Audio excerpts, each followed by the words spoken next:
Why is light important? Light starts out in the galaxy.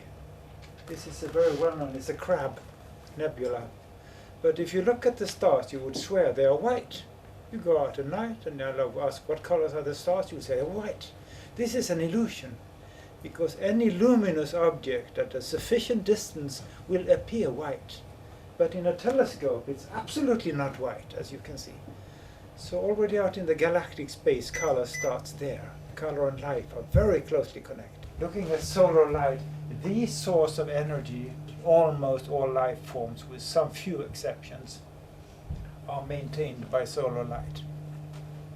This is a clock. It regulates work rhythm, sleep rhythm, it regulates fertility, plants, animals.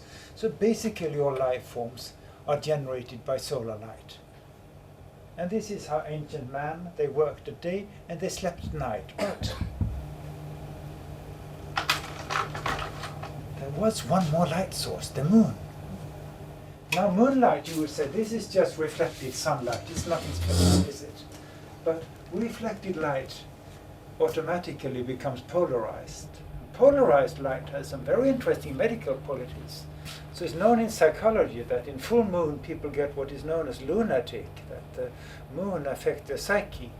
And it's also known in biology that half of the Earth's population have their hormone cycles regulated by the moon. And those are the women. 28 to 29 days, clocks in, polarized light, oestrus follows this. So light and biology come very closely together. The moment we work with light, we work with biology. This is where it started. Then came a new invention. 1 million years ago, when we were young, South Africans found this first, to domesticate fire. It means you have artificial light for the first time. First artificial light source, 1 million years old, fire. It meant light, but it also meant protection, because with fire in your cave, no animal would attack you. You were protected. It also meant cooking, it meant safety, it meant warmth. It was the first step into civilization. The whole clan gathered around the fire, they were safe. That's getting breakfast instead of becoming breakfast, and that's a huge step forward here. So let's look into the history of light. What happens next? This is an oil lamp. It was found in the south of France. It was used by Stone Age man as a hint. How old do you think it is? 20,000. 30,000 years. Look at it, how nice. Beautiful work. This is 30,000 years old. So you imagine the civilization. They would fill it with fat, have a little wick, and use it as a lamp in the caves where they were painting. Very old technique, 30,000 years old. And we almost use it today. On festive occasions, we light a candle. And everybody gets very happy. It means safety, it means warmth. But this is a very old symbol. Then let's go on. What happens next in history after the candlelight? Because Mozart speaks about this in the theater. It was a huge problem because a big opera needed 1,000 candles, which means no oxygen left for prima donnas or audience, plus a fire hazard. So it was a big problem in larger spaces, theaters notably. Can we get some other light source? And the next light source that superseded it was gaslight. So old people, old English people, old German people will say, yes, we had gaslight in the streets when I was little. And a good cook will still say, for cooking this is the best light source. So it superseded the candles, the fats, the live fire. The whole 19th century was gaslight. And then the next step came, which is our time, electric light. This is 1860, 70, 80. First it was very expensive. It imitated gaslight. You see, it imitated the life light. It was often fitted into the gas tubes. And they stayed very close to nature language. So this step, when it came in, say, 1880s, Scandinavia, wealthy people would have electricity. It was a huge novelty and they were afraid of it. They didn't know how to handle it. So if you look at the next picture, I think it comes here. think this is the one. Yes, please read.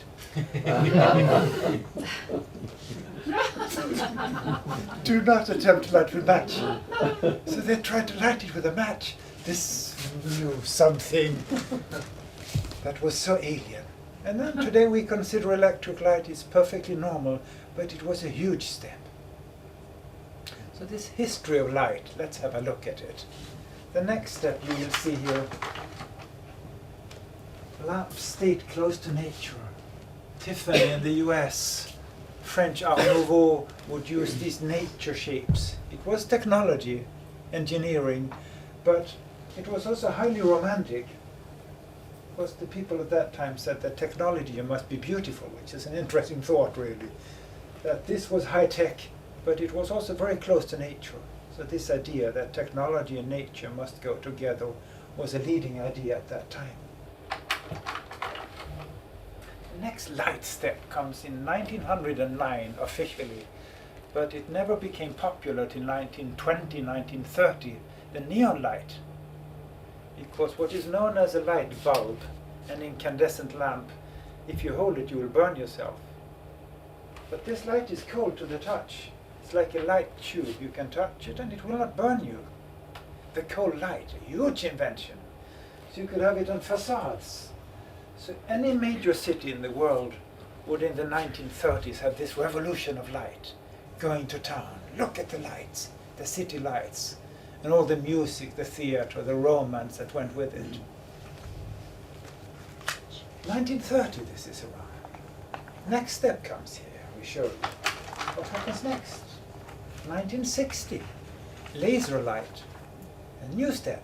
Einstein had spoken about a super light, but Einstein died in 1954, so he could never live to see it. 1960 in California, a light of a parallelity, a purity that was unheard of. You could measure distances down to milli, micro, nano something. You could cut metal. You could make magical things. And today we use it for CD players, shopping malls, but we are the first laser people.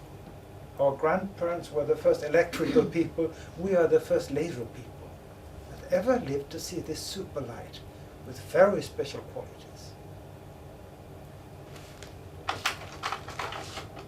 The next light revolution is in 1970s, 75 around. Came from medicine, because in physics we learned that light propagates in straight lines and light cannot bend. So a surgeon, a doctor will say, but I've got a heart operation, I need some light here under the back or something. Fiber optics. So just like a gardener says, I need water in the back of the yard, but cannot reach it. So he says, take a hose. Ein Schlauch is a hose, slang. So just like you can get your water back into your garden, you can light into your body. So doctor, surgeon says, heart operation, stomach operation, let's get light. And this is today everywhere.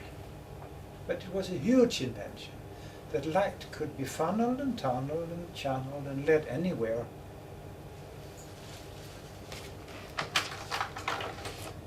And the next step is known as LED, light-emitting diodes, semiconductors, which means that electricity only flows in one direction. And if you put a back current on it, you will get a light source. And you get a very cheap light source. So the interesting thing with these little lamps, you see them everywhere today, in flashlights and bicycles and cars. They have an extremely long lifetime. So a good LED will easily live 50,000 hours. 100,000 hours, usually more than the house it stands in, which means you don't have to change them. They're cheap. You can focus on tiny little things. They use very little electricity because the light bulb is disappearing in Europe. And many say, what can I use? I'm not allowed to use. The answer tends to be LED light, with the advantage you can focus it, it is cheap, but with the disadvantage, it doesn't look like sunlight. Because we are outdoor animals, we love that sun, and our brain is coded to sunlight. And reading in an artificial light that looks strange, the brain says, interesting, oh thank you. So it's not a good reading light. The spectrum of many white LEDs is not very close to solar spectrum. So the answer for the future, many say, well, what will be the future light? It's likely to be what is known as organic LED. And organic has nothing to do with carrots and beets. It is organic plastics. An organic carbon compound in a thin sheet is placed in an electric field and automatically lights up. So you get a huge surface. You can have a whole ceiling of this. Ultra-thin film radiates light spontaneously under electric current. The spectrum is very close to solar spectrum. So for reading, working, living, brain gets happy and says, I like this. Because we are old monkey animals made for outdoor living, and we are not made for artificial light. And then also please remember that it is impossible to make good sunlight. You sometimes read about its daylight quality, because daylight is made by a star, a sun, and humans will never make stars and put them indoors, never ever. So this quality of true sunlight is so special. This is pretty close, but all artificial light is imitations, compromises, and this is the world we live in. The disadvantage is you cannot focus it. You have a huge surface, but if you are working with sewing, welding, microscopy, surgery, you say, I want a sharp focus. Not possible. So this will be the disadvantage of it. You cannot focus that light. But it's a short history of artificial light, from natural, firelight, electrical light, gas light, down to today, in a time span that has been very short. It took 1 million years for firelight, it took 100 years for electricity, and then it got faster and faster. So we are the guinea pigs. What happens to you? People who work in shifts, hospitals, miners, schools, what does the light do to the brain?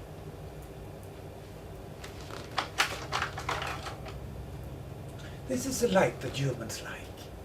Oh, they get happy with this light. This is the best they know. Because we come from forest. We are monkeys, we're outdoor animals. But looking at it, you will notice it is not very uniform. It's dark, and it's light, and it's dynamic. Most offices have absolutely luminous, uniform light. But natural light is highly non-uniform. It changes, its shadow is light and it's dark. This dynamic between light and darkness is very stimulating to the brain. So you see many offices, ceiling is covered with uniform light, and it's very bright and very tiring. This is not a large quantity of light, but it's dynamic. And the body brain really loves it. This is another light source that makes us happy. Humans like this. Blue skies, the color of it. Again, survival instincts. So we're going to take a step into modern architecture, modern lighting design, and see how architects have imitated this to make good offices, good living spaces. First is a Swiss office. This is in Zurich. A false ceiling. But something in the brain triggers and makes you happy and say, it's almost sunshine. And this is what good artists do. They create space, they create light, because we spend a lot of time in work, in offices, schools, factories. This is healthcare. So beauty also means health.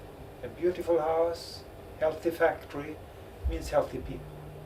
So working with light also means working with health. Fiber optics looks like a starry sky. You get the illusion of stars.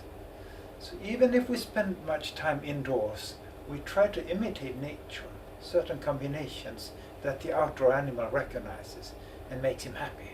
It's a sauna, a hammam, but you have like mist, tåke, this hazy, misty, where again the eye tries to find out proportions, sizes, which is important. Because our eye likes to move, to discover, to understand. And if we have monotonous environment, if we had bad lighting, there is nothing to discover. So the eye, like an animal, likes to look, discover, look again, and look again. It's like good art, good paintings. You can look again, and interesting. bad painting you discover in 2 seconds and then you get bored. But clever design, clever architecture, clever art makes you more intelligent because you go on discovering. You can look. Like good music, you can listen and listen. We have organic forms because nothing in nature is straight. So humans usually like organic, curved forms, whereas square shapes makes them unhappy. And historically, the square cities we live in today go back to Roman times. But the Romans would only use square cities for military encampment. Houses for the living would be organic, rounded, beautiful. The square shape was only used for military campaigns. Ever for anything normal, so to say.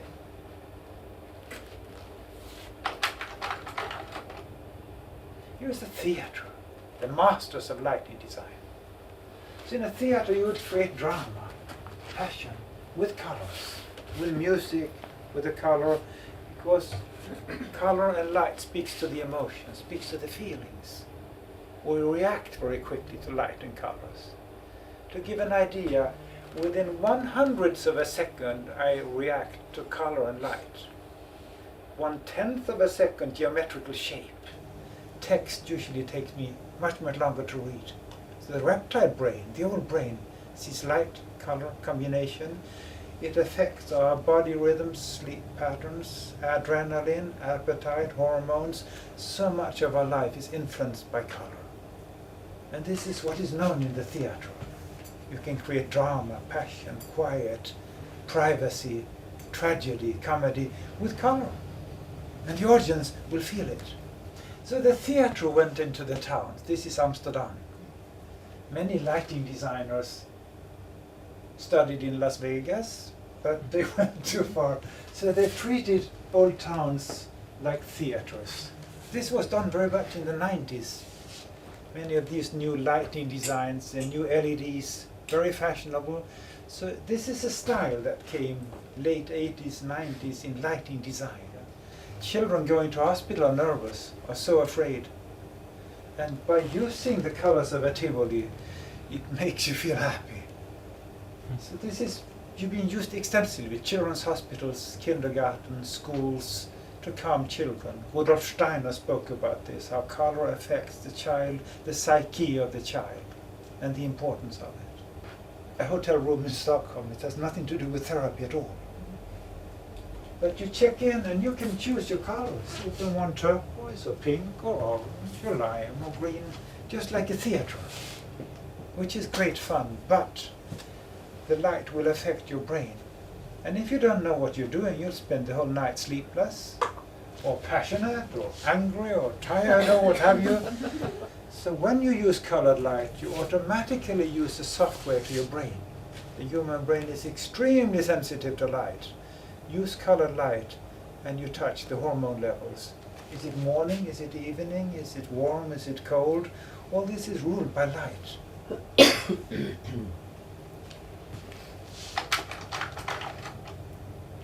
There's one more of these extravaganzas, Chinese. So this was a light style, a design style that has now disappeared. This is a lighting design of the 2000. This is an old historical town. It is not a Tivoli. It is not Las Vegas. We don't want these theatre colors. We want a historical coloring. So modern lighting design would say, look at history, look at town. Create an atmosphere where people want to live. Natural light, like you said, nothing can replace natural light. So this is daylight. Daylight entering, but in a very beautiful arrangement. And it's a space that makes people happy. Certain proportions, certain light. And this is subconscious. Fractions of sections. We are pack animals, we move, but in a harmonious environment you will get happy people, you will get healthy people.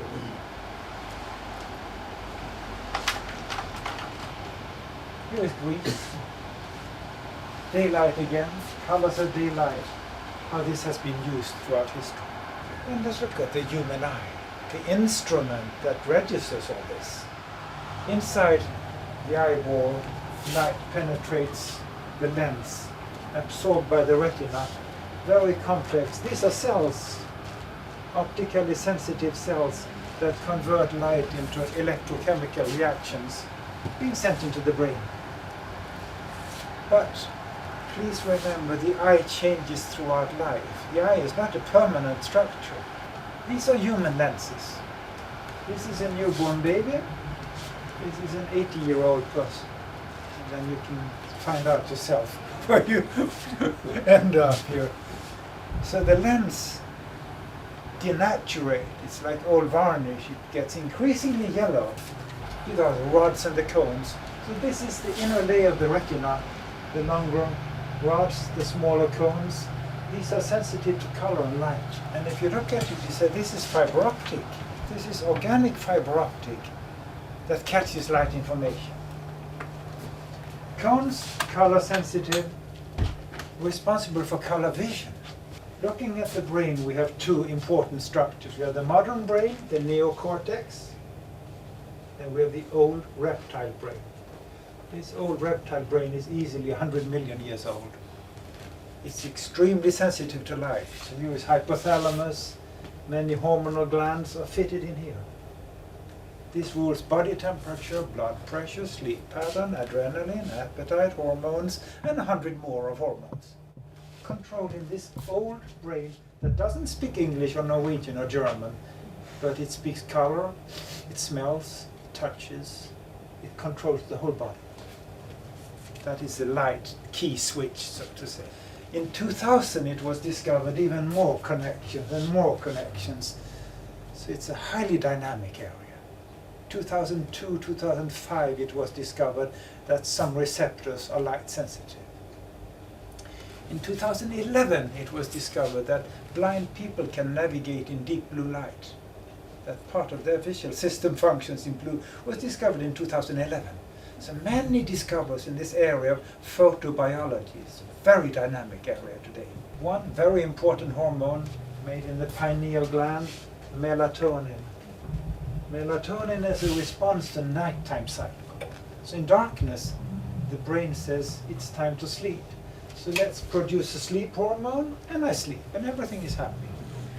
But in Norway, Finland, Canada, Russia, Greenland, not to mention, the winter is awfully dark.